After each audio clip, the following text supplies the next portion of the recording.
Suriani மொழியை பேசுவதற்கும் எழுதுவதற்கும் கற்றுக்கொள்ள வேண்டும். யார் உங்களிலே தயார் என்று சொல்லும் பொழுது ஸைத் இப்னு சாபித் ரலியல்லாஹு அன்ஹு அவர்கள், நாயகமே, நான் சுரியானி மொழியை கற்று பேசவும் எழுதவும் நான் கற்றுக்கொள்கின்றேன் என்று ஸைத் இப்னு சாபித் ரலியல்லாஹு அன்ஹு அவர்கள் நபிகள் நாயகத்திலே சொல்லி காட்டினார்கள். இதிலிருந்து என்ன தெரிகிறது? இங்கிலீஷ் படிக்கலாமா? படிக்கலாம். சமஸ்கிருதம் படிக்கலாமா? உலகத்தில் இருக்கக்கூடிய எல்லா மொழிகளையும் கற்றுக்கொண்டு அதிலே தேர்ச்சி பெற்று அந்த மொழிகளின் மூலமாக நம்முடைய திறமைகளை மார்க்கத்திற்காக உலகத்திற்காக பயன்படுத்துவதிலே எந்த தவறும் கிடையாது. ஸைத் ரலியல்லாஹு சொல்றாங்க, நபிகள் நாயகம் ஸல்லல்லாஹு அலைஹி வஸல்லம் அவர்கள் சுரியானி பாஷையை எழுதுவதற்கும் பேசுவதற்கும், ஸ்போக்கன் அண்ட் ரைட்டிங் ரெண்டையும் பெருமானார் அவர்கள் எனக்கு கற்றுக்கொள்ள சொன்னார்கள். சொல்றாங்க, என்னை விட்டும் ஒரு மாதம் கூட அரை மாதம் தான் கடந்தது, 15 நாட்கள் சொல்லி காட்டுகின்றார்கள். என்னை ஸைத் இப்னு சாபித் அவர்கள் சொன்னாங்க, சுரியானி மொழியை ஒரு மொழி முன்னப்பின் அது அனுபவமே இல்லை, புதிதாக கற்றுக்கொள்ள வேண்டும். ஸ்போக்கன் இங்கிலீஷ் என்று இன்னைக்கு வகுப்புகள் நடத்தப்படுகிறது, ஆன்லைன்ல நேரடியாக. குறைந்தது ஒரு மாத காலமாவது பேச்சுக்கு மட்டும்தான். ஆனால் சஹாபாக்கள் எப்படிப்பட்டவர்களாக இருந்தார்கள்? ஸைத் இப்னு சாபித் அவர்கள் சொன்னார்கள், என்னை விட்டும் 15 நாட்கள் கூட கடக்கவில்லை, நான் சுரியானி மொழியை பேசுவதற்கும் எழுதுவதற்கும் கற்றுக்கொண்டேன் என்று ஸைத் இப்னு சாபித் ரலியல்லாஹு போன்ற மிகப்பெரிய கல்வி மான்களை உருவாக்கியது பத்ர் களத்திலே அவர்களிடத்திலே கைதிகளிடத்திலே பயிற்சிவிக்கப்பட்ட அந்த பயிற்சியினுடைய பரக்கத்தை கொண்டு. சித்திக் நாயகத்தினுடைய விசாலமான இந்த சமூகத்திலே கல்வி என்பது அவசியம். ஒரு சமூகத்திலே கல்வி இழந்துவிட்டால் அந்த சமூகம் 40-50 ஆண்டுகள் பின்தங்கிவிடும். இன்னைக்கு பாத்தீங்கன்னா, இன்னைக்கு இஸ்லாமிய சமூகம் மட்டும்தான் கடந்த ஒரு 30-40 ஆண்டுகளாக கல்வியில் பின்தங்கி ஒரு கட்டத்தில் 18 வயசு ஆகிறதுக்கு முன்னாடியே பாஸ்போர்ட்டை எடுத்து அரபு நாட்டுக்கு பலதியா வேலைக்காக 600 ரியால் 800 ரியால் பலதியா வேலைக்காக, ஒட்டகம் மேய்க்கக்கூடிய மஸ்ரா வேலைக்காக, சவ்வாக்காக இப்படியாக ஒரு ஆக மட்டமான 800 ரியால் 1000 ரியால் 900 ரியாலுக்காக ஆமில் முஹம்மரி என்ற ஒரு விசாவிலே இஸ்லாமியர்கள் செல்லக்கூடிய ஒரு காலமாக இருந்தது, ஒரு 30 வருஷத்துக்கு முன்னாடி. அந்த மாதிரி நேரத்திலேயே எதிர்வரக்கூடிய காலத்தில் அரபோ மொழிக்கு என்று உலகத்தில் ஒரு மிகப்பெரிய ஒரு எதிர்காலம் இருக்கு. அரபி மொழியை கற்றுக்கொண்டால் வெளிநாட்டில் பேங்கிங் வேலை இருக்கு, வட்டி இல்லாத பேங்கிங் வேலை இருக்கு, வெளிநாட்டில் வெஸ்டர்ன் யூனியன் போன்ற மிகப்பெரிய அலுவலகத்தில் வேலை இருக்கு என்று சொல்லி இஸ்லாம் அல்லாதவர்கள் 80களில் மெட்ராஸ் யூனிவர்சிட்டி போன்ற பெரும் பெரும் நிசாமியா யூனிவர்சிட்டியில இஸ்லாமியர்கள், நாம என்ன நினைச்சோம், இங்கிலீஷ் படிக்கணும் அப்பதான் உலகத்துல முன்னேற முடியும் அப்படின்னு நாம எல்லாம் ஒரு பாதையில் அப்படியே போனோம். அப்போ என்ன செஞ்சாங்க? அரபியை படித்து நமக்கே ஓனராக ஆனார்கள். யாரு?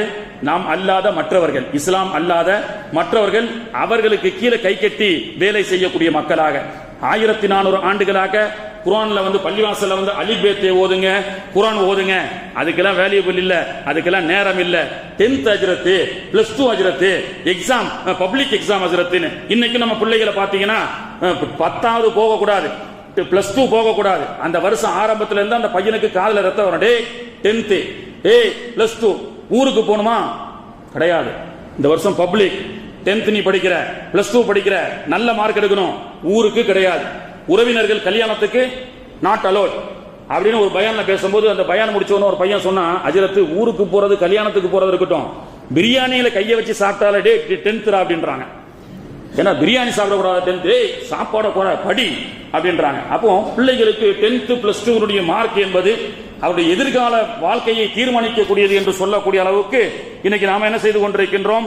அந்த பிள்ளைகளுக்கு உலகம் சார்ந்த கல்விகளுக்கு முக்கியத்துவம் கொடுக்கின்றோம், ஆனால் அரபியை பின்தங்கி விடுகின்றோம். ஆனால் இன்னைக்கு பாத்தீங்கன்னா உலக சார்ந்த கல்வியை தாண்டி அரபு பெருமா இஸ்லாம் மட்டும்தான் கல்வி யாரிடத்திலிருந்து கற்கப்பட்டாலும் அந்த கல்வி கொடுக்கக்கூடிய அந்த ஆசிரியருக்கு மரியாதை செய்ய வேண்டும் என்று இஸ்லாம் நமக்கு சொல்லி காட்டுகின்றது. சங்கர் தயாள் சர்மா என்ற முன்னாள் ஜனாதிபதி அவர்கள் ஓமன் நாட்டிற்காக மஸ்கட்டுக்கு ஒரு பயணமாக சென்றிருக்கின்றார்கள். கண்ணிய பயணமாக சங்கர் தயாள் சர்மா அவர்கள் மஸ்கட்டுக்கு செல்கிறார்கள். அவர் வரக்கூடிய நேரத்தில் மஸ்கட்டை சார்ந்த முக்கியமான அரசர்கள் அவரை இஸ்திக்பால் செய்வதற்காக, அவரை வரவேற்பதற்காக பல நூற்றுக்கணக்கான பல கார்கள் எல்லாம் வந்து நிற்கிறது. அப்பொழுது ஓமன் சுல்தான், அன்றைய சுல்தான் எச்எம் சுல்தான் கபூல் பின் ஜெயித் என்ற அந்த சுல்தானும் அந்த சங்கர் தயாள் சர்மா ஐயா அவர்களை வரவேற்பதற்காக ஓமன் ஏர்போர்ட்டுக்கு வருகிறார்கள். ஜனாதிபதி, இந்திய ஜனாதிபதி யார் வந்தாலும் சுல்தான் வந்து வரவேற்க வேண்டும் என்று அவசியம் இல்லை. அவர்களை சார்ந்த இஸ்திக்பாலுக்கு என்று சில பேர் இருப்பாங்க, அவங்க தான் வருவாங்க. ஆனால் கபூஸ் பின் ஜெயித் ஓமன் சுல்தான் என்ன செய்யறாரு, அவரே போறார். சங்கர் தயாள் சர்மா ஜனாதிபதி ஐயாவுக்காக தனியாக புல்லட் துளைக்காத ஒரு சிறப்பான கார் இருக்கிறது. ஆனாலும் கபூஸ் பின் ஜெயித் சுல்தான் என்ன செய்கின்றார், கண்ணியப்படுத்தி அவருடைய கையை முத்தமிட்டு தான் கையை பிடித்துக் கொண்டு தன்னுடைய வாகனத்துக்கு பக்கத்தில் மரியாதையாக டோரை திறந்து விட்டு அமரச் செய்து தானே ஓட்டினார். ஓமனே ஆச்சரியமாக பார்த்தது. இந்திய தேசத்தினுடைய ஒரு ஜனாதிபதி, அவருக்கு சுல்தான் இவ்வளவு பெரிய ஒரு கண்ணியத்தை கொடுக்கின்றாரே, அவருக்கென்று வரவேற்பதற்கு பட்டுக்கமலம் இருந்து வரவேற்பதற்கு பல காதிம்கள் இருந்தார்கள், அவருக்கென்று வாகனம் தயாராக இருந்தது. ஆனாலும் அவர் ஓமன் சுல்தான் என்ன செய்தாரு, அவரே தன்னுடைய வாகனத்தினுடைய கதவை திறந்து மரியாதையாக அமர வைத்து ஓட்டி செல்கின்றார். ஓமன் தேசமே அந்த மீடியாவை ஆச்சரியமாக பார்த்தது. அப்பொழுது அந்த மீடியாவுக்கு ஜெயித், கபூஸ் பின் ஜெயித் சொல்கின்றார், இதுவரை வந்த இந்த ஓமன் தேசத்தினுடைய விருந்தாளி, மஸ்கட்டுக்கு வந்த விருந்தாளியை இதுவரை கண்ணியப்படுத்ததை தாண்டி ஐயா இந்திய தேசத்திலிருந்து வந்த சங்கர் தயாள் சர்மா அவர்களுக்கு நான் மிகப்பெரிய ஒரு வரவேற்பை கொடுத்து தனிப்பட்ட கண்ணியத்தை கொடுத்தேன் என்று சொன்னால் உங்களுக்கு எல்லாம் புதிதாக இருக்கிறதா? ஆம், நிச்சயமாக புதிதாகத்தான் இருக்கிறது. யார் தெரியுமா அவர்? இந்தியாவிலே இந்த நாட்டிலே நான் படிக்கும் பொழுது அவர் எனக்கு படித்து கொடுத்த வாத்தியார் என்று சொன்னார். அவர் எனக்கு படித்து கொடுத்த, அவரிடத்தில் நான் மண்டியிட்டு பயின்றிருக்கின்றேன். எனவே அவருக்கு கொடுக்க வேண்டிய கண்ணியம், அவர் இஸ்லாம் அல்லாதவராக இருக்கட்டும், அவருக்கு உலகத்தில் எவ்வளவு பெரிய உச்சத்தை ஒரு பதவியை அடைந்தாலும் கூட ஒரு கல்வி கற்கக்கூடிய ஒரு மாணவர் அந்த கல்விமானுக்கு செய்ய வேண்டிய ஒரு கண்ணியத்தை ஒரு இஸ்லாமிய மரபுடைய ஒரு ஓமன் தேசத்தினுடைய ஒரு அதிபர் செய்கின்றார் என்று சொன்னால் அதுதான் கல்வி. சகோதரர்களே, அந்த கல்வியும் அந்த கல்வியை சார்ந்த குருவிற்கும் என்ன கண்ணியத்தை கொடுக்க வேண்டும் என்று இஸ்லாம் நமக்கு சொல்லி காட்டுகின்றது. அபு யூசுப் ரஹ்மத்துல்லாஹி அலைஹி கூஃபா தேசத்தினுடைய ஜனாதிபதி பொறுப்பு, கூஃபா தேசத்தினுடைய ஜனாதிபதியாக ஆளுநர் மாளிகையிலே பலதரப்பட்ட மன்னர்கள் முன்னிலையிலே பதவி வகிக்கப்படக்கூடிய ஒரு சூழல். ஜனாதிபதி அபு யூசுப் விருந்து ஓம்பலுக்காக பலதரப்பட்ட உணவுகள் எல்லாம் தயார் செய்யப்பட்டு வைத்திருக்கிறது. அந்த உணவினுடைய அந்த பந்தி விருந்திலே அமர்ந்த அந்த அபு யூசுப் ரஹ்மத்துல்லாஹி அலைஹி அவர்கள் தேம்பி அழ ஆரம்பித்து விட்டார்கள். எவ்வளவு பெரிய ஜனாதிபதி போஸ்டிங், கூஃபா தேசத்தினுடைய ஜனாதிபதி போஸ்டிங் அது கிடைக்க போகிறது. அதற்காக விருந்து ஓம்பல், பிரம்மாண்டமான விருந்து ஓம்பல் வைக்கப்பட்டிருக்கிறது. அந்த விருந்து ஓம்பல்ல சந்தோஷப்படக்கூடிய அபு யூசுப் கண் கலங்கி அழுகிறார். சபையே கேட்கிறார்கள், ஏன் அழுகிறீர்கள் என்று. அப்பொழுது அபு யூசுப் சொன்னார்கள், நான் பயிலக்கூடிய என்னுடைய ஆசிரியரான அபு ஹனீஃபா ரஹ்மத்துல்லாஹி அலைஹி அவர்களை நினைத்து பார்த்தேன், அழுகின்றேன் சொன்னார். என்ன நினைத்து பார்த்தீர்கள்? நான் அபு ஹனீஃபா ரஹ்மத்துல்லாஹி அலைஹி இடத்துல மண்டியிட்டு இந்த ஹதீஸுடைய மார்க்க கல்வியை கற்றேன். அப்பொழுது ஒரு நாள் எங்கள் வீட்டுக்கு கடுமையான வறுமை, எனக்கு தகப்பனார் இல்லை, தாயினுடைய ஒற்றை வருமானத்திலே நான் வளர்ந்து வந்தேன். அப்படி வரும் பொழுது ஒரு நாள் என்னுடைய அபு ஹனீஃபா ரஹ்மத்துல்லாஹி இடத்துல அழுதுகிட்டே வந்தேன். என்ன அபு யூசுப் அழுவுறீங்கன்னு கேட்டாங்க. கடுமையான பசி அபு ஹனீஃபா ரஹ்மத்துல்லாஹி அலைஹி அவர்களே, இறைச்சி சாப்பிட்டு பல நாட்கள் ஆகிவிட்டது. நாங்கெல்லாம் வீட்டில் அடுப்புல பூனை தூங்கக்கூடிய அளவுக்கு இருக்கு. ஆனால் எங்களுடைய வறுமை எப்படிப்பட்டது என்று சொன்னால், எங்களுடைய தாய் ஏதேனும் ஒரு விசேஷ தினங்களிலே இறைச்சி சாப்பிட வேண்டும் என்று சொன்னால் வாங்குவதற்கு காசு இருக்காது.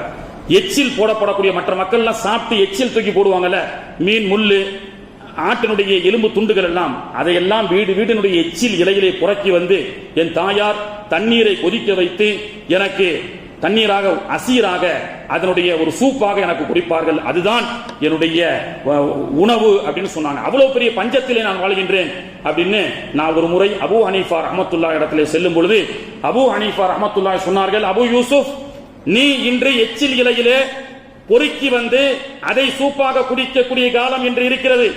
நீ இந்த மார்க்க கல்வியை மட்டும் நீ கற்றுக்கொண்டால் ஒரு காலம் வரும், இந்த தேசத்தினுடைய ஆளுநர் மாளிகையிலே பிரம்மாண்ட விருந்து அவையிலே உனக்கு விருந்து வைக்கப்படும் என்று சொன்னார்கள். என்னுடைய உஸ்தாதுடைய துவா, நான் படித்த அந்த மார்க்க கல்வி இன்று சாதாரணமாக இருக்கலாம், ஆனால் இது எவ்வளவு பெரிய ஒரு உச்சாணிக்கு என்னை கொண்டு செல்ல வேண்டும் என்பதை என்னுடைய உஸ்தாத் அவர்கள் சொன்னார்கள், அந்த துவாவை நினைத்து அழுகின்றேன். உஸ்தாத் அவர்கள் இன்று இல்லை, ஆனால் அபு ஹனீஃபா அவருடைய வாக்கு சத்தியத்தை அல்லாஹ் நிறைவேற்றி காட்டினான். கூஃபா தேசத்தினுடைய ஜனாதி பொறுப்பை அல்லாஹ் எனக்கு கொடுத்தான் என்று சொன்னார்கள். ஆக கல்வி எந்த அளவுக்கு தியாகம் செய்யப்பட்டு கற்றுக்கொள்ளப்படுகிறதோ அந்த அளவுக்கு தான் அல்லாஹு தஆலா உச்சாணியிலே அல்லாஹு தஆலா கல்வி மான்களாக அமைத்து கொடுப்பான். இன்னைக்கு காலத்துல பசங்க வாத்தியாரிட திட்டு வாங்கினா அசிங்க நினைக்கிறான். அந்த காலத்துல 80களில் வாத்தியார்களுடைய திட்டு தான், ஏண்டா எரும மாடு, சாப்பாட சாப்பிடுறியா, வேற என்ன சாப்பிடுற, உனக்கு அறிவு இருக்கா, சோம்பேறி பயல. எந்த அளவுக்கு வாத்தியார்கிட்ட நம்ம திட்டு வாங்கிக்கிட்டே இருக்கிறோமோ அந்த அளவுக்கு உச்சாணியை அல்லாஹ் தஆலா தொட செய்வான். நீங்க வெளி உலகத்துக்கு அந்த கல்வியை கற்றுக்கொண்டு சென்றால் நீங்கள் மிகப்பெரிய மகானாக, அவரை போன்ற ஒரு டாக்டர் இல்லை, அவரை போன்ற ஒரு வக்கீல் இல்லை, அவர் மிகப்பெரிய திறமைசாலி என்று நீங்கள் பிறரால் போற்றப்பட வேண்டும் என்று சொன்னால் படிக்கக்கூடிய காலத்திலே ஆசிரியரிடத்திலே அடி வாங்க வேண்டும், திட்டு வாங்க வேண்டும். அடியும் திட்டும் நம்முடைய வாழ்க்கையில் முன்னேறக்கூடிய ஒரு உரமாக அல்லாஹ் தஆலா ஆக்கி வைப்பான். சகோதரரே, கண்ணியத்திற்குரியவர்களே, பெருமானார் அவர்கள் சொன்னார்கள், நிஅமத்தானி மஹ்பூபத்தானி ஃபீஹிமா, 2 நிஅமத்துகளை அல்லாஹ் சிலருக்கு கொடுக்கின்றான். ஆனால் அந்த 2 நிஅமத்துகளை மக்கள் ரொம்ப பொடுபோக்காக இருக்கின்றார்கள், அதன் விஷயத்துல ரொம்ப கேர்லெஸ்ஸா இருக்கிறாங்க என்று ரசூலுல்லாஹ் சொல்றாங்க. 2 நிஅமத்துகள் அல்லாஹ் கொடுக்கிறான், அந்த 2 நிஅமத்துகள் விஷயத்துல என்னுடைய உம்மத்தை சார்ந்த மக்கள் வெரி கேர்லெஸ், அசால்ட்டாக இருக்கின்றார்கள். என்ன தெரியுமா? அஸ்ஸிஹத்து, ஆரோக்கியம் அல்லாஹ் கொடுக்கின்றான். வல் ஃபரா, விடுமுறை நாட்கள், ஓய்வு நேரம். ஒரு நோயாளிக்கு ஓய்வு நேரம் கிடைப்பது என்பது பெரிய விஷயம் கிடையாது. ஐசியூலேயே முழுக்க கோமால படுத்திருக்கிறார், 100 கோடி ரூபாய் சொத்து இருக்கு, ஏதாவது பிரயோஜனம் இருக்கா? இல்ல. அப்போ ஆரோக்கியமும் வேணும், ஆரோக்கியத்தோடு கொடுக்கக்கூடிய அந்த ஓய்வு நேரத்தையும் பயன்படுத்த வேண்டும் என்று ரசூல் ஸல்லல்லாஹு அலைஹி வஸல்லம் அவர்கள் சொல்லிக் கொடுத்தார்கள். ஆனால் கண்ணியத்திற்குரியவர்களே, அரபு மொழியை பற்றி நான் சொன்னேன். இன்னைக்கு பாத்தீங்கன்னா அரபு மொழி 27 லைலத்துல் கத்ர் அன்றுக்கு கூட நான் சொல்லி காண்பித்தேன். இன்னைக்கு எல்லாம் ஆங்கிலம் படிக்க வேண்டும், ஆங்கிலம் படிக்க வேண்டும் என்று நாம் எல்லாம் ஓடிக்கொண்டிருக்கின்றோம். இன்னும் 5-10 வருஷத்துல அரபி மொழி என்பது அரபி language expert salary in India ranges. இன்னும் கொஞ்ச நாள்ல இந்தியாவில் அரபி மொழி படிக்கப்பட்ட துறைகளிலே படித்தால் 2.2 lakhs to 8.4 lakhs வரை அவனுக்கு சம்பளம் கிடைக்கக்கூடிய மிகப்பெரிய பதவிகள் எல்லாம் அரபு மொழியிலே இருக்கின்றது என்று சொல்லி காட்டுகின்றார்கள். கண்ணியத்திற்குரியவர்களே, இன்னைக்கு எந்த குர்ஆனுடைய மொழி நம்முடைய மொழி, நம்முடைய தாய்மொழி. ஆனால் நமக்கு நிறைய பேருக்கு குர்ஆன் ஓத தெரியல. ஆனால் இன்னைக்கு அரபி மொழி, அபிஷியல் சம்பந்தப்பட்ட அரபி மொழி என்பது வருங்காலத்தில் ஒரு மிகப்பெரிய தொழில்நுட்பத்திற்கும் இந்தியாவிற்கும் அந்த வளைகுடா நாடுகளுக்கும் மிகப்பெரிய தொழில் ஒப்பந்தம் நடைபெற்று இன்னைக்கு IT field, translation field, medical field என்று சொல்லி இன்னைக்கு studying the Arabic language in India can lead to various carrier opportunities இன் எதிர்காலத்தில் ஃபியூச்சர் அப்படின்னு சொல்லி காட்டுறாங்க.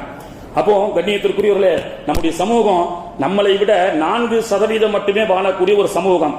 அந்த சமூகம் 40 வருஷத்துக்கு முன்னாடி சட்டை கூட போடுவதற்கு அந்த ஜாதியில அனுமதிக்கல. எல்லாம் விழிப்புணர்ந்து ஒற்றுமை என்பதை பற்றி பிடித்துக் கொண்டு நாமள சட்டை போடக்கூடாதுன்னு சொல்றானா, நம்ம வாழ்ந்து காட்டணும்னு சொல்லி இன்னைக்கு வாழ்ந்து காட்டுறாங்க. இன்னைக்கு 2024 அந்த சமூகத்தை சார்ந்த பேங்க் இருக்கு, அந்த சமூகத்தை சார்ந்த மிகப்பெரிய மெடிக்கல் காலேஜ் வச்சிருக்காங்க தமிழ்நாட்டில். இன்னைக்கு தான் நம்ம இஸ்லாமிய மக்கள் இன்னைக்கு தான் கொஞ்சம் விழிப்புணர்வாகி ஒரே ஒரு மெடிக்கல் ஹாஸ்பிட்டல் கட்டி சாலிஹின் ட்ரஸ்ட் இப்போ ஒரு மெடிக்கல் காலேஜை உருவாக்க வேண்டும் என்று முயற்சி செய்திருக்கின்றார்கள். ஆனால் இவர்கள் எல்லாம் 10 வருஷத்துக்கு முன்னாடியே, யாரு 30-40 வருஷத்துக்கு முன்னாடி சட்டை போடக்கூடாது, நீ கோவில் கருவறைக்கு வரக்கூடாது என்று ஒதுக்கப்பட்ட சமூகம் இன்னைக்கு பேங்க், லீடிங் பேங்க்ல அவங்க ஜாதி சம்பந்தப்பட்ட பேங்க் வச்சிருக்காங்க, மெடிக்கல் காலேஜ் வச்சிருக்காங்க, இன்ஜினியரிங் காலேஜ் வச்சிருக்காங்க. அது சம்பந்தப்பட்ட அலுவல்கள்ல எல்லாருமே அந்த 4-5% வாழக்கூடிய மக்களுக்கு வேலை வாய்ப்புகள் கொடுக்கின்றார்கள். ஆனால் நம் சமூகம் நாசமடைந்தது எப்படி தெரியுமா? விரல் ஆட்டலாமா, ஆட்டக்கூடாதா, தொப்பி போடலாமா, தொப்பி போடக்கூடாதா, 30 வருஷம் ஒன்னு படிப்பறிவு இல்லாம ஜாகில்களாக பலதியாவுக்கும் ஒட்டகம் மேய்ப்பதற்கும் வெளிநாட்டுக்கு போயிட்டோம். இன்னொன்னு 30 வருஷமா கொள்கை பிரச்சனை. இதுல எதிர்கால லட்சியத்தை மறந்து இன்று மார்க்க கல்வியில அரபி மொழிகள்ல உலகத்துல ஒற்றுமை இல்லாமல் சண்டை போட்ட ஒரே காரணத்தினால் 50 ஆண்டுகள் பின்தங்கி சென்று விட்டோம் இஸ்லாமியர்கள். அதுதான் வரலாற்று உண்மை சகோதரர்களே. கண்ணியத்திற்குரியவர்களே, இன்னைக்கு பாத்தீங்கன்னா கொள்கை பரப்பு. இன்னைக்கு சவுத் ஆப்பிரிக்கால பெருநா தொழுறாங்க, என்ன அவன் மொழியில தொழுற அளவுக்கு குழப்பங்கள். இப்படி தொப்பி இப்படி போடலாமா, வர வேண்டாமா அப்படின்னு சொல்லி இன்னைக்கு பார்த்தா என்ன செய்யறாங்க, அலாலிகாபுன் அப்படின்னு ஒருத்தர் தொழு வைக்கிறார். நம்ம வாட்ஸ்அப்ல பார்த்திருக்கிறோம். அலாலிகாபுன் அல்லாஹ் அக்பருக்கு அரபி மொழி அல்லாம சவுத் ஆப்பிரிக்கா மொழியில தொழுகை நடத்திருக்கிறான். இன்னைக்கு எவ்வளவோ கூட்டங்கள், விதவிதமான கூட்டங்கள் வந்து கொண்டே இருக்கின்றது. அந்த கூட்டங்களை செவியேற்று அதன் பின்னால் அறியாமையில் செல்லக்கூடிய எத்தனையோ மக்கள் இருந்து கொண்டிருக்கின்றார்கள். ஆக கண்ணியத்திற்குரிய அல்லாஹ்வின் நல்லடியார்களே, அரபி நம்முடைய மார்க்க மொழி. அந்த மொழியை நாம் கற்றுக்கொள்ள வேண்டும், பிள்ளைகளுக்கு கற்றுக் கொடுக்க வேண்டும். இனியாவது நம் கொள்கைகளை கொஞ்சம் ஓரம் வைத்துவிட்டு நம்மளை ஆக்கப்பூர்வமாக எதிர்வரக்கூடிய காலத்தில் இது போன்ற அரபி நல்ல ஃபீல்டுகள்ல பிள்ளைகளை படிக்க வையுங்கள். கண்ணியத்திற்குரியவர்களே, நல்ல விடுமுறை நாட்கள். இன்னைக்கு பாத்தீங்கன்னா +2 முடிஞ்சிருச்சு, 10th முடிய போகுது. அப்போ என்ன செய்யறோம், பிள்ளைகளை நல்ல காலேஜ்ல படிக்கிறோம், என்ன எதிர்காலத்தில் சிறப்பான கல்வி இருக்குன்னு விசாரிக்கிறோம். ஆனா இன்னைக்கு பாத்தீங்கன்னா நம்மளுடைய எந்த ஆலோசனையும் பிள்ளைங்க ஏத்துக்கிறது இல்ல. +2 முடிச்சுட்டு வந்தவனே என்ன செய்யறான், காலேஜ் பசங்க பேசிட்டு, மாப்பிள இந்த காலேஜுக்கு போனா நம்ம எல்லாம் ஜாலியா போய் படிக்கலாம்னு சொல்லி எந்த ஒரு எதிர்கால லட்சியமும் இல்லாம ஏதோ அவன் சேர்ந்தா இவன் சேர்ந்தான்னு சொல்லி எங்கெங்கயோ காலேஜில் போய் சேர்த்துட்டு இருக்கிறோம். பெற்றோர்களுடைய அந்த கருத்துக்களை கேட்பது கிடையாது. ஆக எதிர்வரக்கூடிய காலத்துல நம்முடைய பிள்ளைகளை எப்படி வழிநடத்துவது என்பது என்ற ஒரு முக்கியமான ஒரு கால சூழலிலே இருந்து கொண்டிருக்கின்றோம். அந்த தூர நோக்கு சிந்தனை என்பது நபிகள் நாயகம் அவர்கள் நமக்கு கற்றுக் கொடுத்தது.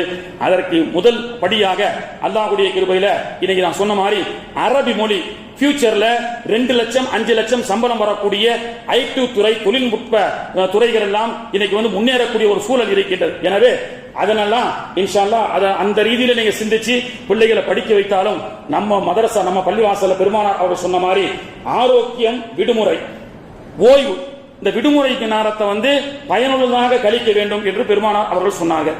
அந்த பெருமானார் அவர்கள் சொன்ன அந்த ஆரோக்கியம் என்ற அந்த இளம் வீட்டு பிள்ளைகளுக்கும்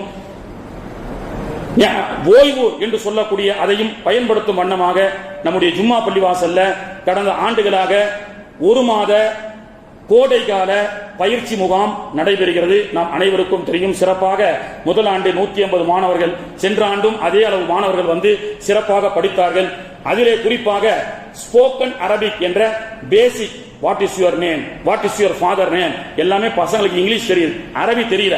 அப்படி ஒரு அரபி ஆர்வத்தை ஏற்படுத்த வேண்டும் என்று சொல்லி ஒரு சப்ஜெக்ட் அரபியாக தஜ்வீதோடு குர்ஆன் மனப்பாடம் செய்ய வேண்டும். சின்ன சின்ன சூறாக்கள், மஸ்னூன் துஆக்கள், தொழுகைகள். ஏன்னா இன்னைக்கு இருக்கக்கூடிய வாலிபர்கள் இந்த சிங்கப்பூர்ல பாருங்க, திருமணம்னு சொன்னா மாப்பிள்ளைக்கு ஒரு நாள் முன்னாடி ஹிஜாப் போய் எழுதி கொடுத்துறாங்க. ஏன்பா இதுதான் நாளைக்கு கல்யாணத்துல வச்சு சொல்லணும், மனப்பாடம் பண்ணிட்டு வாங்க. ஆனா நாம அதை சொல்றது இல்ல. உட்கார வச்சு கபில் தூ அப்படின்னு சொன்னா கபில் தேவ் அப்படின்றாரு. ஏன்னா அந்த அளவுக்கு தான் நமக்கும் அரபிக்கு இருக்கு. ஒரு திருமண மஜ்லிஸ்ல உட்கார்ந்து கபில் தூ நிக்காஹா வ தஸ்வீஜஹா பிஹாதல் மதுகூரி ரதீது பிஹி வ பிஹா சொல்ல தெரியுமா எத்தனை பேருக்கு?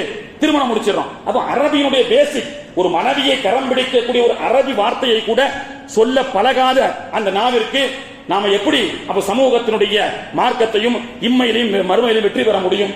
எனவே கண்ணியத்திற்குரியவர்களே, இந்த ஓய்வு நேரம் என்று சொல்லக்கூடிய இந்த கோடை விடுமுறையை ஒரு பயனுள்ளதாக தொடர்வதற்காக நம்முடைய ஜும்மா பள்ளிவாசலை இன்ஷா அல்லாஹ் வருகின்ற 27ஆம் தேதி முதல் மே மாத இறுதி வரை கோடை கால வகுப்பு முகாம், ஆண்கள் பெண்கள், பெண்களுக்கு தனி ஆலிமாக்களை கொண்டு இன்ஷா அல்லாஹ் நடைபெற உள்ளது. அதனுடைய நோட்டீஸ் வெளியே விநியோகிக்கப்படும். அதிலே உங்களுடைய பிள்ளைகளை சேர்த்து நீங்கள் பயன் அடையுங்கள். அதனுடைய அப்ளிகேஷன் விண்ணப்ப ஃபார்ம் என்பது இமாம்களிடத்திலோ எம்மிடத்திலோ அல்லது அலுவலகத்திலோ நீங்கள் இன்ஷா அல்லாஹ் வாங்கி உங்களுடைய பிள்ளைகளை இந்த கோடை விடுமுறையை பயனுள்ளதாக கழிப்பதற்குண்டான ஒரு ஏற்பாடு, முயற்சிகளை ஒரு ஆலோசனை செய்து சேர்த்து மகிழுங்கள். வல்ல ரஹ்மான் தௌஃபீக் செய்வானாக. சுன்னத் தொழுகாதவங்க தொழுதுவோம்.